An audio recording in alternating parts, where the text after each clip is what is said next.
Check the mic and make sure it sound right, boys.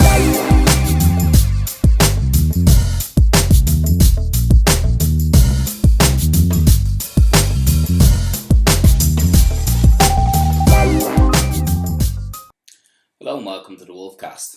The Wolfcast is brought to you by Draw the Wolves Basketball Club, and I'm your host Noel.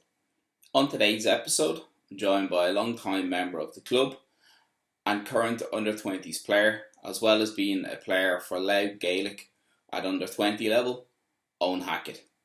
Stay tuned for the episode. Hope you enjoy. Hi Eoin, how's things? How are you keeping? Good, Noel. How are you? Thanks for having me on. You're welcome. You know me, always good.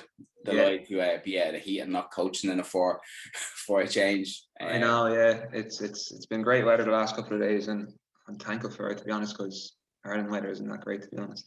No, the weather has been super. It's made camp last week tough because of the heat and being outdoors, but it's a good challenge. It's nice to coach in some heat and to be not worried about the rain coming. It's always nice. Yeah. It was like that when I went to America there 2 years ago with the lads with the hoop group.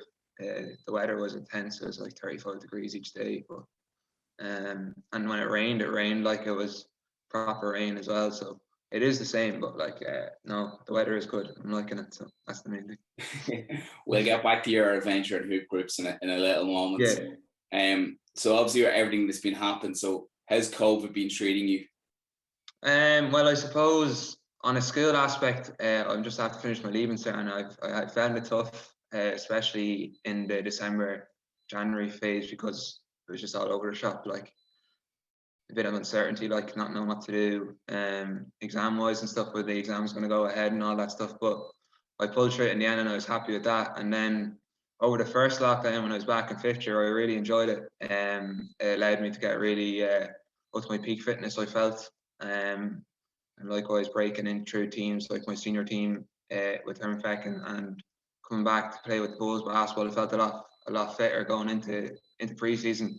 Although I wasn't there much and I didn't get much of a chance, I still felt I was getting up through the ranks. I hope I was anyway. Yeah. We'll see when you get back. Hopefully, eventually. So, yeah. We'll hopefully see you in the course sometime soon. But obviously, for yourself, obviously we're having that motivation to get yourself fit and get yourself flying.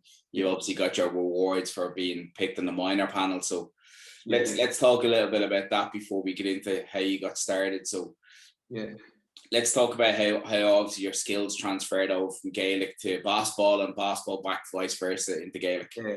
Well, I suppose getting selected for that under 20 team for Louth was a big achievement, especially for my mum. She was really happy.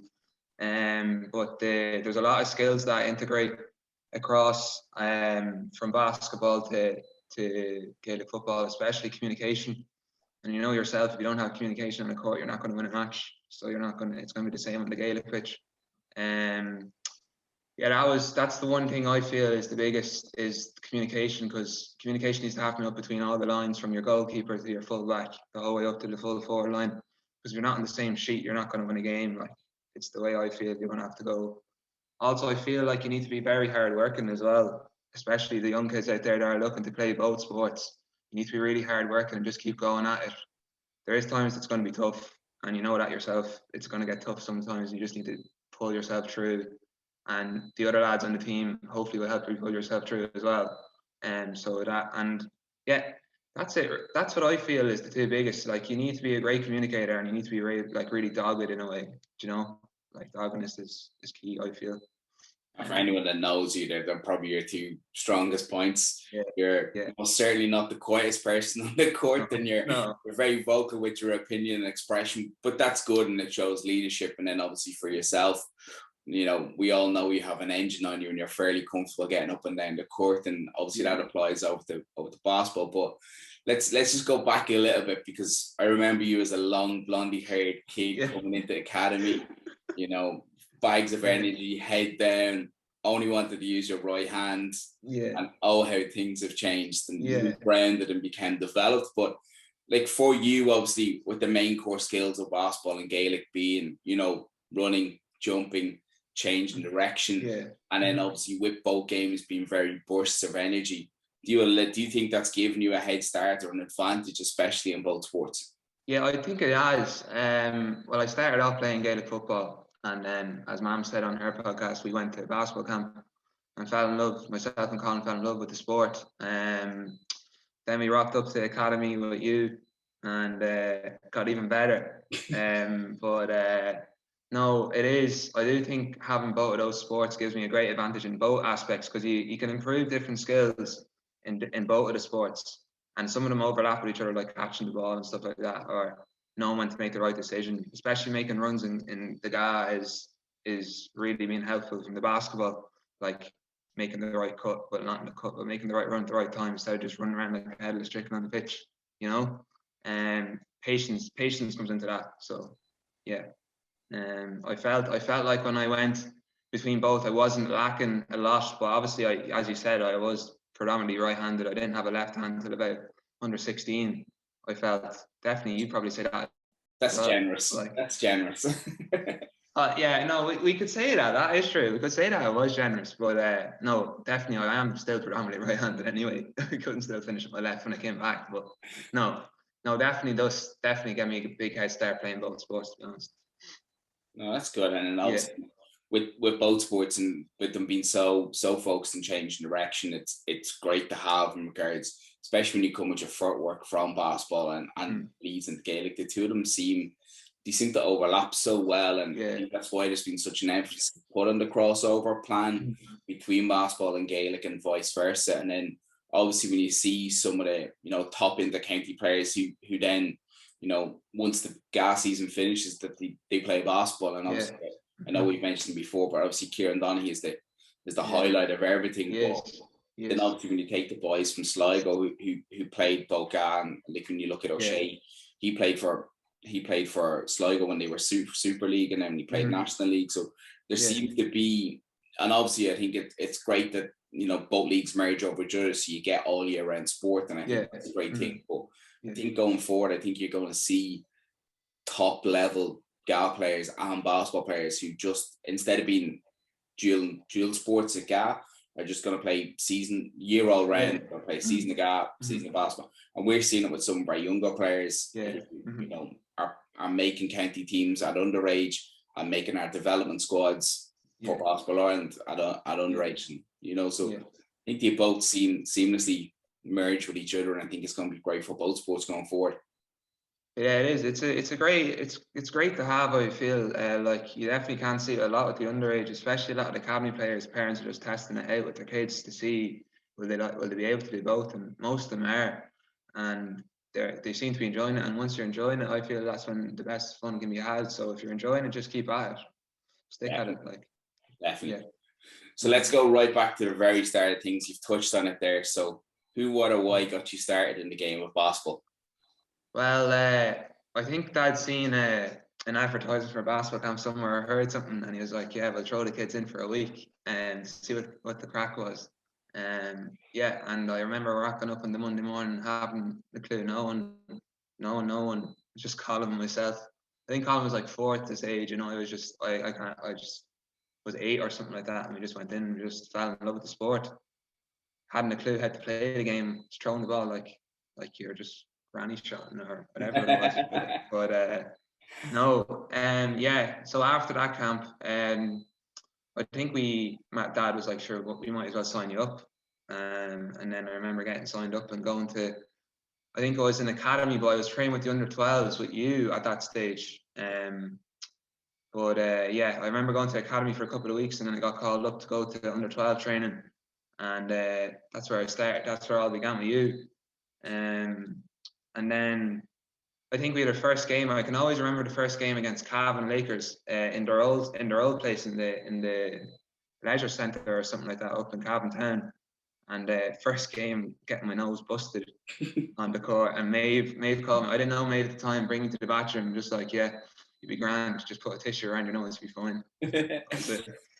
No. So they were back in the fun days of coaching at the 12s, and you're right. I was up in the leisure centre, up on top of the hill. But yeah, look, we all have to start somewhere, don't we? Yeah, we did. Started a journey for both of us, really. So it was. Yeah, and no, it was good, because that's when all the lads were I made friends with most of the lads. Like like Keane Ryan and all that. I don't know if he was there at that stage, but definitely those age were always a year ahead of me. I was a year younger, but I always remember being close enough to them.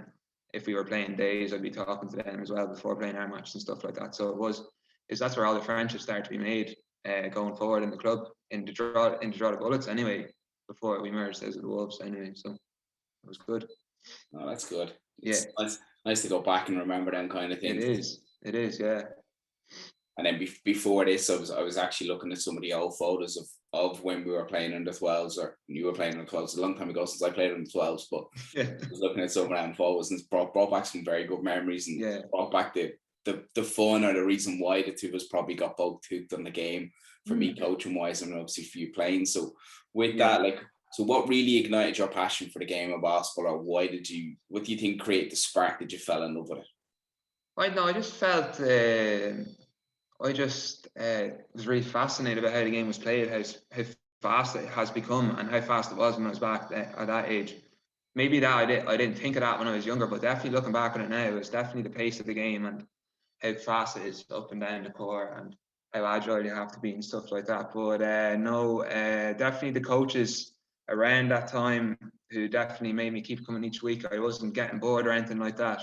Ignited me to keep going, and was like, yeah, I might actually have a shot at this in the near coming future. And look where we are now. Both of us, hopefully I'll be back playing with the development squad, and you're coaching the National League team with Gav. So I'm happy to say I thought that's what ignited it. It's just kept the enjoyment coming, and keep going on, hopefully striving for the future. I think for me the biggest reward is that, as been said before, is that you see the same kid next week.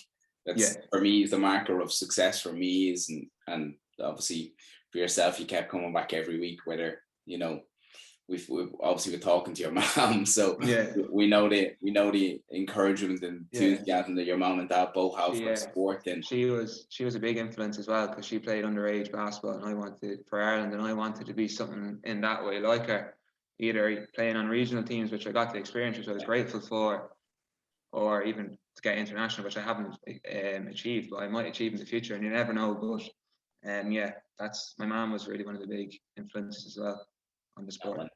No better person to have as an influence, really, is there? Yeah, no, there isn't. No. So just before we move on to things, so let's look and let's see. So what was the greatest memory for you in being involved in the game of basketball, whether it be your greatest game or moment, or something that sticks out for you? I suppose there's a few. Like, I suppose one of the best achievements was getting to go to America to play basketball. That was class. 2 years in a row. I was lucky to go twice. And that was class. Getting picked for the regional teams as well. Under 15 and under 17 I was, and under 17 we had a very good team for that. So I was happy to get that. And also, like, getting to winning the school leagues final with the Joes under 16 in the A division. That's one of the best games I remember playing. We were down the whole game, and then the forecourt we just pulled out of the bag and bet them by like 6 or 7 in the end. So it was good. There's been a lot. Like, I can't really finalize it down to one, because I've been playing for so long that there's a lot of things that have happened that have been very standy out. Like, that's what I have to say. So yeah, it's a nice complaint to have in regards to you so many special memories, which is good. So let's look and reflect. And obviously, as you said, you went 2 years in a row to the Poconos, to the Hoop Group camp. So let's talk about that. So let's talk about your journey there, and obviously the experience you had. And well, the first year I was the youngest. I think I was the youngest going. I was the wee baba in that group. Myself, Keane Ryan, John Prendergast, who else went? Luke Kelly as well, and then 4 lads from Virginia went over the first year. I only went for 2 weeks because I had to come home to go to holidays with mum and dad. It was very unfortunate, but I got to go to France, so I couldn't complain. So we went over. So we flew out. I can't remember what day it was. Anyway, we flew out and we got to America, into New York. I think it was JFK, and then we got a car ride up to Poconos, and the scenery up there is ridiculous. It's like trees, really huge forests, and then you just ride up to this camp, like 10 courts laid out. It's unreal. swimming pool and everything like that. And I felt I was a bit homesick when I was there, but still, when you're playing basketball, your mind just completely goes away from that. You're just like, yeah, we have to do work, have to get going. Yeah. And then on a day to day, we had to work because we were bus boys, so we had to work to pay our camp. I think it was just to pay our camp fee anyway. So I think I had the job of doing ground maintenance one week, and then the other week I was on the bathrooms, which weren't the worst actually, because they're kept fairly clean. To be honest, I was surprised about that. I was expecting a lot worse, but yeah, we were treated really well over there as well, because the Americans love the Irish. Like, there was workouts on, and we could take them optionally, but I went to most of them anyway. I wasn't missing out on the opportunity to learn from greats. Like, one weekend we had Kevin Boyle there, you know him from Montvert High School Academy, made top prospects like Ben Simmons, RJ Barrett and all that stuff. And look, you got Cade coming through as well. So I learned from the best point getter coach in the country. And then you had games, three sets of games during the day.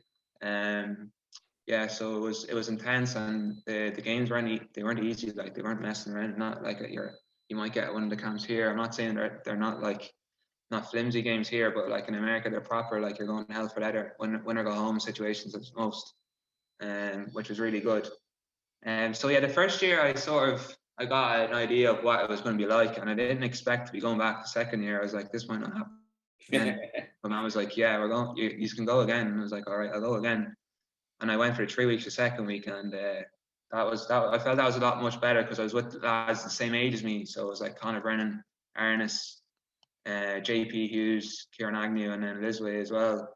So yeah, it was the same again. But that week we got to go to ESU, East Stroudsburg University, and got to look at the elite camps. So the hoop group do summer camps and then elite camps. Yeah. And the elite talent is second to none.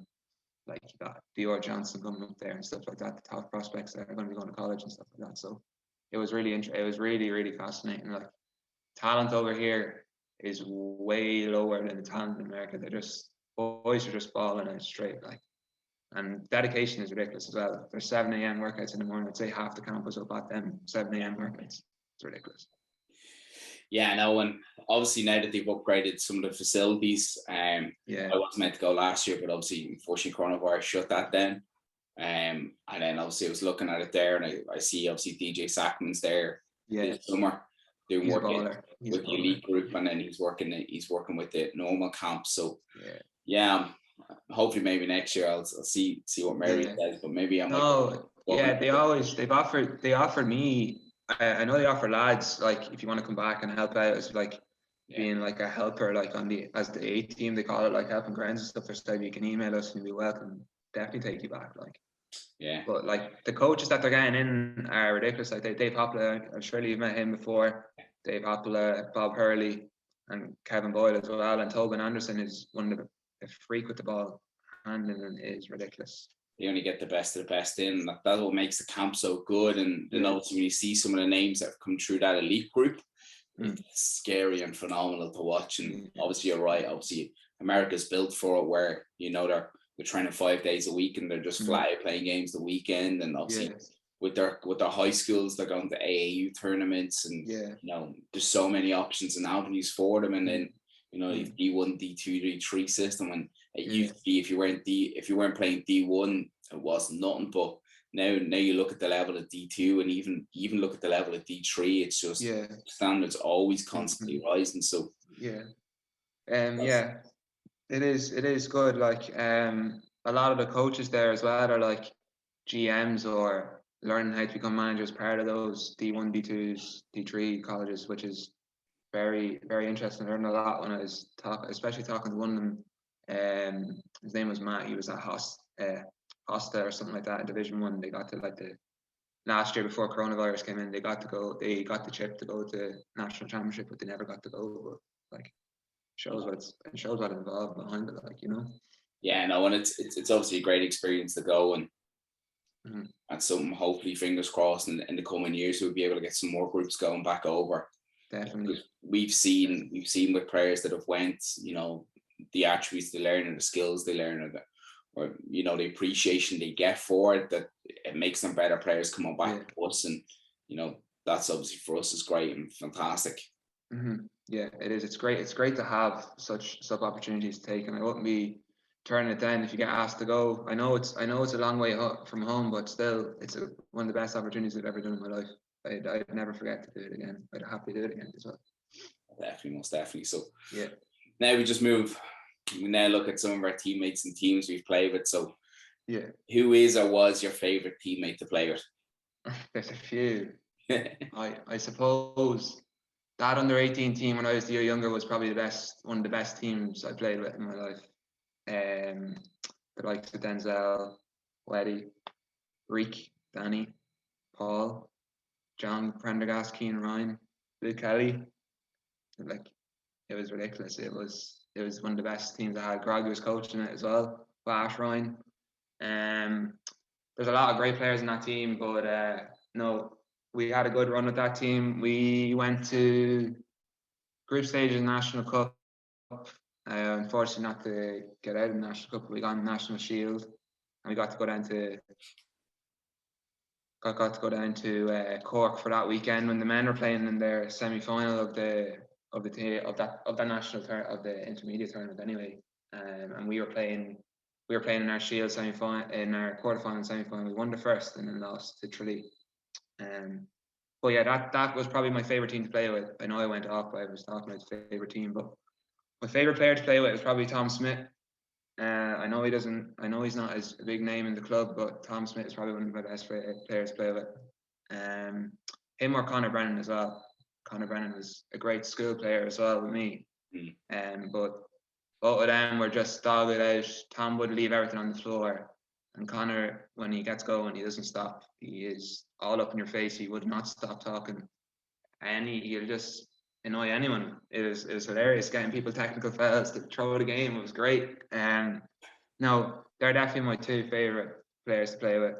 I know they're not overly hyped in the club, but they're definitely my two favorite players that I played with so far. Yeah, no, and definitely from working with Tom, obviously development and still under 18s, like he's definitely a workhorse, and he just gets on with it and works all, and just doesn't leave anything there. Like, always puts 100% into it. There's no Tom, we're doing this at 80% today. He just doesn't understand the 100%, and it's if it's not 100%, it's not good enough for him, and he's always striving to improve, and he's always looking to improve. That's all I can see in him. Especially when I came back to train, he's always looking to improve. Even if he's not making shots, he's always trying to tweak stuff and stuff like that. Yeah, no, and he is going to be a name that people are going to know coming soon. So, and then his two younger brothers are also going to tip as hot prospects going forward. Definitely, most definitely. There's something there with our family that they just 100% commitment. Yeah. And they're a GAA family as well, so they're not Australia, they're sport either. Like, so it's good. It's good to see. That's another example of it. So it's really good.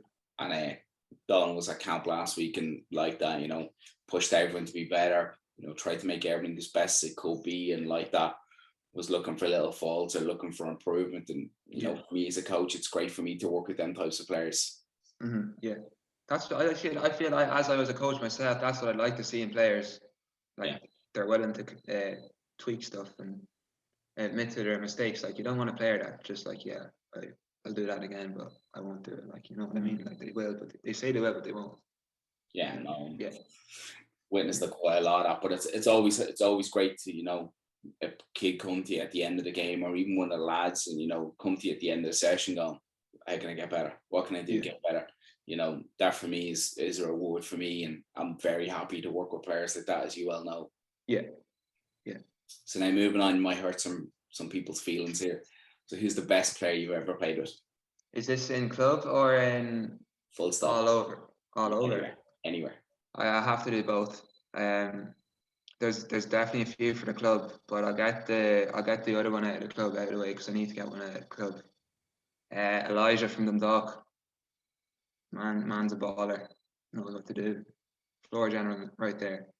That's what has to be said. He's so intelligent, and he's got a great dad as well that helps him fix his game up whenever he needs to be fixed. Like, the man's, I've been privileged to be coached by that man as well, Fu.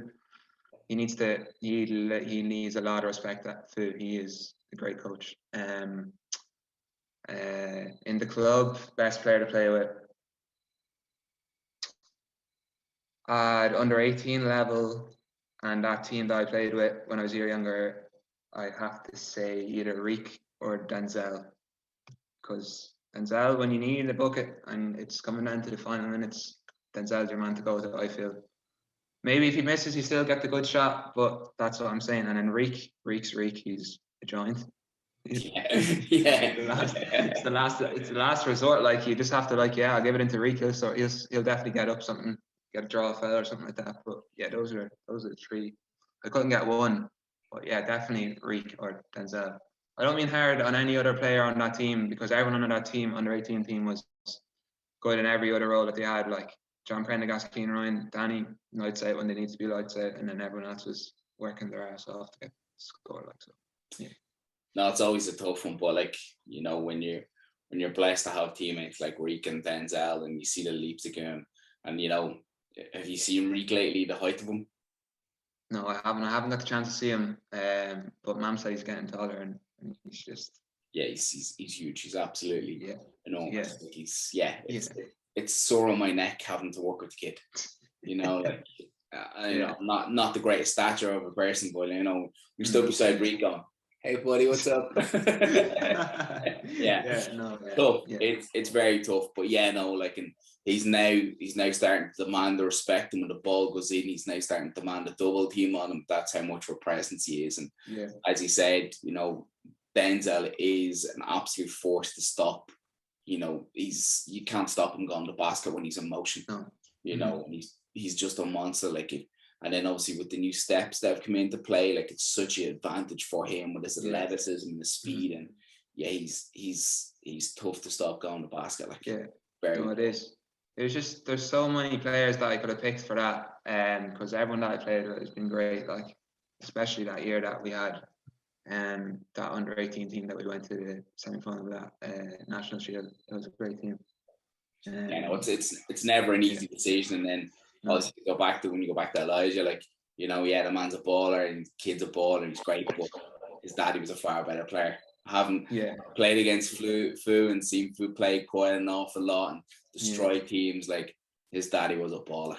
He's got a lot of intelligence, and that's what I loved about it when I went to under 17 training for Northeast. I love going up to that training because he had such the knowledge he had of the game was ridiculous. Like, it was ridiculous. You find anyone with a pass, I'll give him that. You can find anyone with a pass. Looking one way, it's gone the other. No, he was a joy to watch, and obviously we played against each other, and you know, some of the teams I was coaching, some teams he was playing on, you know, so we've had them battles, and you know, and like the whole family, like he's such a nice kid, they're all such a nice family, so welcoming and accommodating. It's great to see for us, and it's great to go up there as a guest, and hopefully fingers crossed coming soon we'll be able to, you know, go back up there and get that welcome off Ravens. Yeah, they never turn us down. They're always there. Great club to go up to. Yeah, great club, that's right. So, who's the hardest worker you've ever played with? Hardest worker. Definitely have to say Tom again for that one, and I think you could agree with me on that one. Like there is a few. Like, it's hard to pick when you're saying greatest player to work with. No, Tom is definitely up there. If I was to give a few names, Tom, Conor Brennan, because many people might not know him, but he was on my school team for the whole way up in the Joeys. Fella has a great shot, well able, great point guard as well. Ernest Simkus as well was a great. When he wanted to play, he'd play. I know sometimes he might not want to play, but he definitely wanted to play. He was a good player to play with, and he was hardworking when he wanted to be hardworking. Yeah, I couldn't pick one, but those were my three. Yeah. You're dodging out of a few of these. I like it. yeah. I know. You can't do that to people, because then people be asking questions and you'd be like, But it's the whole idea. It's the whole point of it. Yeah. Now, again, like, there seems to be a recurring trend of these latest podcasts. This might be something you might figure into, But who's the biggest messer or joker you've ever come across? Oh, Wede. Man, me and him, some nights we just mess around training and stuff, throwing quarterback passes like LeBron and AD. It's ridiculous. I know, Wede was good fun. They always make a laugh or something like that, do something funny and just crack you up. Looking for a foul call when it's not a foul call and you just start messing with it and he'd message you too. It's good crack. Yeah. No, okay, I'll give you that one. I like that one. Yeah. So very much goes under the radar of not getting caught with being a messer. No, and he's a great player as well, and hopefully he does well with that under-18 team as well. He's got a good coach there, so hopefully so. Yeah. They're going to championship soon enough as well, so like obviously a couple of weeks, I think. Yeah, so it's now the influx of players leaving or teams leaving to go to internationals is starting to happen. Obviously, our under-20s have just finished up today, and you know, great shout out to them. Like, didn't get the results, but by God, they show what they're about and show their steel and show how much they're willing to work and fight for each other. And you know, as the championship are done, they start to get better. That's all you need. I don't really matter. I know they received a lot of hate, but sure, look, it's Division 8. You're going to get that. Like, you need a couple of years to settle down. Yeah. I know our talent. Maybe some people are saying our talent isn't great, but still, like, we put a lot of work into that. And our talent is there. Talent is there. You know, talented coaching staff, talented players. Hate is completely unwarranted for me. You know, if you look at every team in that 8 championship, they're pros. They are pro setups, pro academies. Have not been affected by COVID, and our girls unfortunately have had a 6-week ramp up. You could pick a superstar team from the NBA and ask them not to play for a year and a half and give them a 6-week ramp up. You know, what do you expect? The girls went and you know, for me, I've nothing but respect for them. They show pride for their jersey. You can't, as a person in the basketball community, you should not ask any more of them. No, that's all you need. That's the biggest thing you need from that, and that's you hit it right in the head. That's what you need. Doesn't matter what the result is, as long as you played with your heart out. That's all. They left everything on that floor. You know, they played with pride. You know, for me, they got the ultimate respect, and most certainly, you know, the backroom staff had nothing but challenges, and they just rose above it, and you know, were professional to the core. And obviously, we're so fortunate to have one of our own in Scally being involved. You know. And then obviously great shouts out to Kojak, who's a friend of the club and coaches at camp, and Darren McGowan, who I know is, you know, close to the club and will help us and is involved in DKIT. You know, you can't show any more professional than they all have. So for me, it's completely unwarranted, and definitely I've nothing but utmost respect for the girls. Yeah, same here. You know, so with that, we've talked about that. So who's been your biggest influence in the game? Geez, my parents. I can't leave them in. They're definitely my biggest influences. Both through basketball and Gaelic football. Dad and Mum have always been there by my side, I suppose. When I don't think they've missed many of my games, and if they have, there's a reasonable excuse. Either Colin's playing a match, or something's happening, or God knows. But definitely my mum and dad.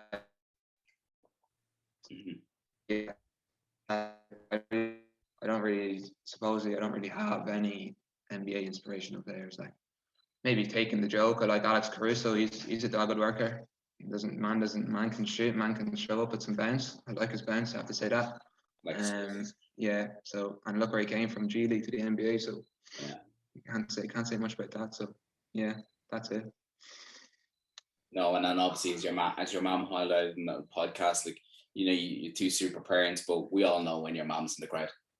Oh, you wouldn't expect my mom not to be in the crowd, because you'll hear it from before she even gets into the place. Like, it's ridiculous. So, no, but it's great to have, and you know, the support of parents and that it's fantastic, and obviously as I know, obviously there's a bit of competition between you and your cousins, maybe down the other end of the country, and that's some crack to have. Yeah, no, I remember when we were in Cork, they came to all the games and they were just screaming. Yeah. Especially when we went to that pre-season tournament at the start of the year, the under-18s, they all came down in their force. I even think I dragged my granny out as well to watch it. So I mean, it was great. Like, so it was good. Yeah, and then obviously when we were at Bips and underage, then we were playing in the Neptune Arena. Remember your cousins being there, or when they've come up to camp as well. Yeah, they came up once. I think one of my cousins has come up once or twice, and they just said, yeah, we'll go for the week, and taking him with open hands as well. So it wasn't too bad. No. Yeah. Obviously, it's nice to add to that. So, Mm-hmm. so then we move on. So who's been the coach that's got the most out of you as a player? Definitely Kieran McGragan, Groggy. I've had experience 6 years with Groggy in St. Joseph's, and lucky to have him for two under 18 teams. No, under 16 and under 18 in Drogheda, Wolves / Bullets. Bullets, definitely. It was the Bullets that year. Those 2 years, yeah. The man's a great man. I feel he knows a lot about the game. Well able to win games with us. He knew straight away when our first year team came in. He was like, "Yeah, we're going places," and we did go places. We made it. We may have not got results like where we wanted to be, and I think he can say that. But yeah, no, Groggy was definitely one of the best coaches that I've had. Yeah, I don't know, like, yeah. we got through a lot together. We had good times, we had bad times, and I think he can say that to you as well. Like we enjoyed it. Like I thought I enjoyed it with him anyway, so that's the main thing. So yeah, Groggy. That's a good shout. Yeah. I've had an in-depth conversation with him. We could have went for an awful lot longer, and I know Groggy this long time, like, and he's super passionate, and he holds a high standard and he expects a lot, but the reason why he expects that is because he wants the best for everyone he works with. And, he also has them high standards for himself when he's coaching, or when he's most definitely when he's playing. Like he's very expressive, especially as a coach. He when he's angry, if the board is going flying or the chair is getting hit, it's going all over the shop. Yeah, it's like, we need to ramp it up or something like that. So I do have to back him up there. He has matured, and he has been able to control himself a lot better. Yeah, it wasn't outrage or anything like that. It was just getting us going. And I remember him saying it to us before. He was like, call us in for a timeout, and he was like, "Yeah, I'm not talking to you. You just fix it yourself." And we went back out, and we just turned over and ran away with the win. Like he's very smart in how he challenges, but again, it's them high expectations or high levels of achievement that he sets, and he doesn't like the compromise. If it's one thing I know with Kieran, it's he doesn't like the compromise. No. And like with himself, when he plays, when he trains, it's 110% commitment, and he likes to go full tilt, and that's the standard he sets, and we can see it with our national league team. Like he's very much setting the standard, and he doesn't want to drop, he doesn't want to compromise, and very much how when he coaches as well. Yeah, and the young players will feed off that as well. So it's great. It's a great asset to have. Like himself and Scotty are like, I don't mean to be like, they're probably one of the more older end of that team, if you get me, in a way. I'm not offending them in any way, but I mean, like, in basketball knowledge and stuff like that, like they're well able to pass down to the likes of Adam, Reek, Danny Denzel and all that, and Wede and Danny Burkirky and Max that are all coming through. Like, so they're a great asset to have, and that's and I was a pleasure to be coached by Groggy. No, that's cool. That's great. It's a nice shout out, nice touch. And obviously, he's been part of your basketball journey for an awful long time. So nice sentiment to him. So obviously this is a big thing now with kids, or you see with pros. Do you have any pre-game rituals or superstitions, or something you must do? Or I suppose this season, I always double stretch before games. I know it's an odd one, you probably haven't heard it before, but I double stretch. So I stretch at home, have my massage, go on a foam roller. I roll out, massage, go and stretch for about 20 minutes. Because I found I wasn't flexible at all. And Groggy used to always point it out to me as well. You need to work on your flexibility. And Podge as well. Podge is a big one. He was like, "Man, you're like a granny. Get yourself flexibility." So no, I've done that. That's definitely, especially up with the GAA days now. I'm stretching twice. I'm stretching before I go, and then I'm stretching when I get there with the lads. So I find that is that's one of my rituals or superstition, because I feel if I don't do it, something's going to happen, and I'm like, oh, I'm going to get injured. I don't want to get injured, and no one wants to get injured. I don't know about the music. I seen you had music there. I do listen to music, but it depends. Like some days I could be just listening to my own playlist, bit of Fleetwood Mac, Oasis, Stone Roses, Coronas, whatever. Or then some days I want a bit of like house music. So bit of techno or something like that, just to get me going, get the vibes going or something like that. And then obviously the gym has music most of the times we were playing, so I just feed off that as well. Like I don't really believe in those stuff. Like I know people do. I just go with the flow and see what happens. But distraction is definitely the one that has come into my life a lot. I feel the last couple of months, especially playing this year. No, that's good. Yeah, definitely. And it's something we've talked about previously. Maybe something you can pass on to your brother as well. But he won't listen to you. If he doesn't listen to you, he's not going to listen to you. No, definitely not. No. It's like the same discussion I've been having with him for 4 years about his dipping.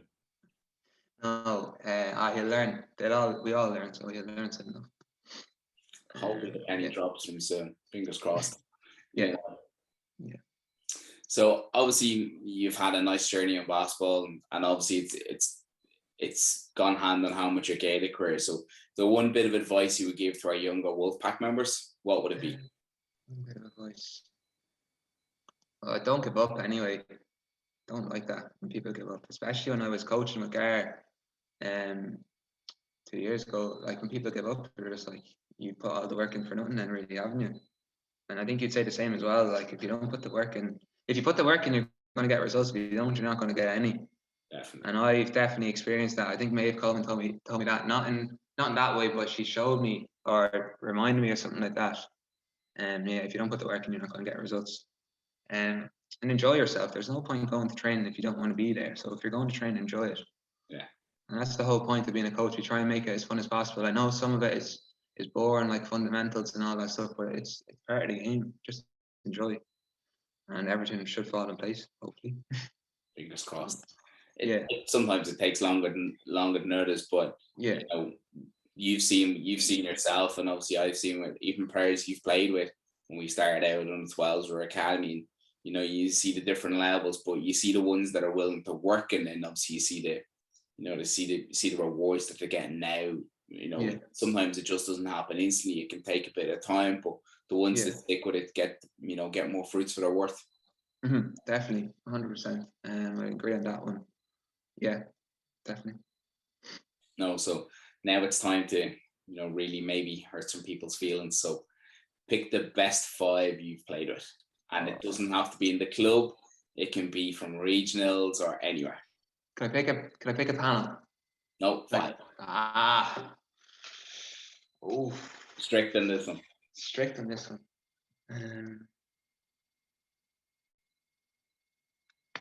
Definitely Conor Brennan as point guard. Am I including this 5? It's up to you. This is what I want to see. Jesus. Conor. I have to leave myself out of this 5, so it's Conor Brennan, Denzel, Reek.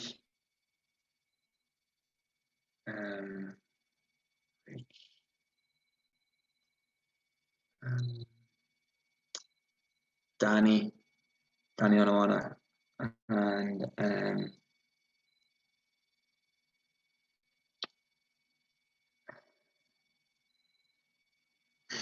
Jesus. Yeah. So Conor, who did I say? Conor, Danny, Denzel, Reek. One more spot. No, it's not. I'll throw Tom in there as well. Tom? Yeah, it has to be. So you've left yourself out. It's nice. Yeah, I don't feel I belong in that. If I put myself in, I couldn't put someone in, so I had to put the 5 in. I'd be the 6th man. So 6th man can always do a good job. So see, if I picked a 10, I could have put in other players, but I can't. So yeah, it's 5. Yeah, it's 5. You can't always be Mr. Nice Guy. No, you can't. No. Happy days. Now, you are down 2 points coming out of a timeout. Who do you go to hit your buzzer beater to win the game? Oh, as I said, if you need a bucket, go to the man, Denzel.